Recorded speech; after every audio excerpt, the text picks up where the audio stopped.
Biografi sejumlah ulama yang melajang seumur hidup dan lebih memilih mengabdikan dirinya untuk memenuhi panggilan intelektual telah dituliskan oleh beberapa akademisi muslim kenamaan. Berikut beberapa ulama perempuan terkemuka yang memilih jalan hidup tanpa pasangan hingga akhir hayatnya.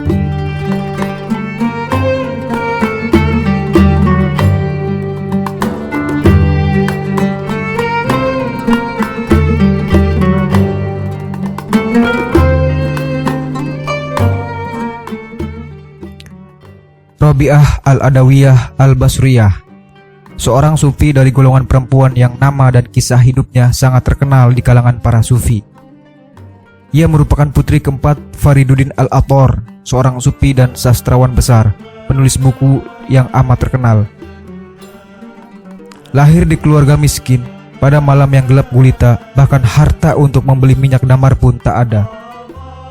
Diceritakan bahwa Rabi'ah pergi menunaikan ibadah haji ke Mekah.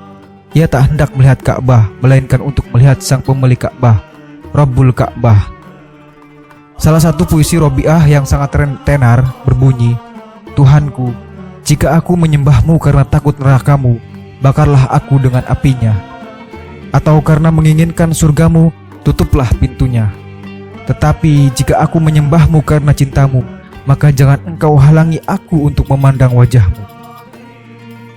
Rabi'ah pun melajang hingga akhir hayatnya. Khadijah binti Sahnun al-Kifti, lahir di Kairawan, Tunisia, tahun 160 Hijriah. Ia adalah seorang ahli fikih mazhab Maliki terkemuka dari kalangan perempuan, sekaligus putri dari seorang hakim pengadilan terkemuka. Di bawah bimbingan dan asuhan ayahnya, Khadijah tidak hanya memperoleh pengetahuan agama semata, melainkan juga kepribadian yang luhur.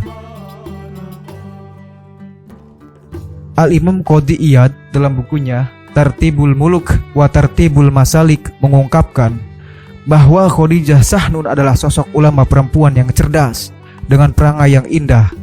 Ia memiliki pengetahuan agama yang sangat luas dan mendalam, bahkan mengungguli kebanyakan ulama laki-laki semasanya. Selain memberikan fatwa keagamaan, beberapa kali ia juga terlibat dalam kegiatan advokasi sosial kemanusiaan. Beliau pun melajang hingga akhir hayatnya. Aisyah binti Ahmad al-Qurtubiyah, tokoh perempuan dari Cordoba ini dikenal publik sebagai seorang sastrawan brilian dan penyair terkemuka pada zamannya. Kegilaannya dalam membaca buku mengantarkannya menjadi perempuan yang cerdas dan dijuluki sebagai kutu buku. Kapasitas keilmuannya yang menonjol di antara ulama semasanya adalah salah satu alasan yang membuat Khalifah Andalusia Abdurrahman III mengagumi sosok Aisyah. Hal ini didasarkan pada kesaksian sastrawan dan sejarawan besar Ibnul Hayyan atau Hidi yang menuliskan dalam bukunya yang berjudul Al-Muqtabas bahwa tiada seorang pun di Andalusia pada zamannya yang menandingi Aisyah dalam aspek pengetahuan, pemahaman, sastra, kefasihan bertutur, dan keluhuran budinya. Rumah Aisyah dipenuhi tumpukan buku-buku. Bahkan ia memiliki perpustakaan pribadi dengan berbagai koleksi buku dan manuskrip yang jarang dijumpai di tempat lain. Dengan tulisan tangannya yang indah, ia menuliskan mushaf dan buku-buku koleksinya sendiri. Aisyah pun meninggal dalam keadaan gadis yang belum pernah menikah sekalipun. Ia melajang sampai akhir hayatnya. Karimah al-Marwaziyah. Karimah dikenal para ilmuwan sebagai ulama ahli hadis dari kalangan perempuan.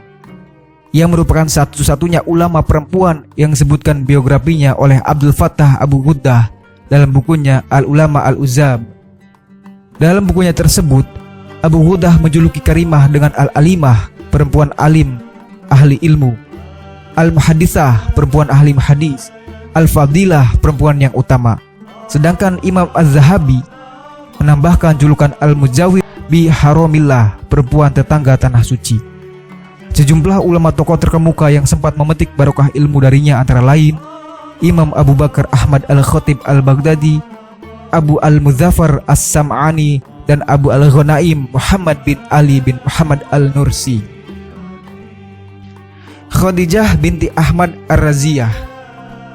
Khadijah yang justru biasa dipanggil Malihah ini merupakan perempuan zuhud al-jahidah, menimba ilmu kepada Ibnu Abdul Al-Wali, Ibnu Adalil dan ayahnya yang merupakan seorang ahli fikih dan hadis ternama pada zamannya, mengantarkannya menjadi perempuan ahli hadis al-muhadisah. Al-Imam Al-Hafiz Abu Thahir Al-Sulafi menyebutkan bahwa Khadijah memang lahir dari keluarga ahli hadis. Ayah dan saudara laki-lakinya terkenal sebagai ahli hadis. Bahkan saudara perempuannya yang bernama Aisyah pun juga merupakan ahli hadis. Diceritakan bahwa ia disebut sebagai Al-Abidah, perempuan ahli ibadah, karena pernah dijumpai bahwa Khadijah manakala datang malam hari, ia senantiasa bermunajat kepada Allah dengan sholat sepanjang malam dan tak terlelap kecuali dalam keadaan yang memaksanya. Khadijah pun wafat pada Rabiul Akhir tahun 526 Masehi dalam keadaan masih gadis, melajang, tak bersuami. Sebelum meninggal, ia berwasiat supaya disalati oleh muridnya Abu Thahir Al-Sulafi manakala ajal menjemputnya.